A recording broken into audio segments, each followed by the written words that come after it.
যে একটা ছবি দেখলাম এতদিন পরে, সত্যি দেখে মানে গর্ব হচ্ছে যে একটা মা তার বাচ্চাকে কিভাবে আগলে ধরে রেখে তার কর্তব্য, দুটো কর্তব্য পালন করছে। একটা তো তার বাচ্চাকে মানুষ করা, দেখাশোনা করা, প্লাস হচ্ছে তার ডিউটি, যার জন্য সে পড়াশোনা লেখাপড়া করে এত দূর পর্যন্ত গিয়ে একটা চাকরি পেয়েছে ইন্ডিয়ান পুলিশের মধ্যে, রেলওয়ে পুলিশের মধ্যে। তা সেটাকেও মেনটেন করছে একসাথে।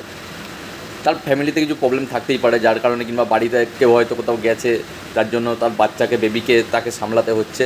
তো এই ছবিটা প্রচুর পরিমাণে সোশ্যাল মিডিয়াতে ভাইরাল হয়ে গেছে, প্রচুর পরিমাণে, এবং সবাই দেখে এটাকে প্রাউড ফিল করছে, সবাই ভালো বলছে। তা এরমই হওয়া দরকার আমার মতে। দেশের যারা নারী আছে তাদেরকে এরমই হওয়া দরকার, ঠিক আছে? নাকি ওই ইনস্টাগ্রামে নাচার মতো যারা নাচে, ভাই ওদের কথা ভিডিওতে তুললেও ভিডিওটাও পাবলিক ভিডিও হয়ে যাবে। তাই আমি তুলতে চাই না ওদের কথাই ভিডিওতে। নাহলে তো ওদের প্রতি এত রাগ আছে আমার, মানে মুখে বলে বোঝানো যাবে না। ভাই আমি যদি কোনো দেশের সরকারের কোনো একটা পর্যায়ে থাকতাম, একটা নেতা মন্ত্রী হতাম, তাহলে এদেরকে আমি দেখিয়ে দিতাম ভাই, এদের বিরুদ্ধে দেশ স্বাধীন হয়ে গেছে মানে এটা না যে তোমরা যা খুশি তাই করতে পারো, তাই না? তাই এইসব কথা, এইসব বলে লাভ নেই পাতা।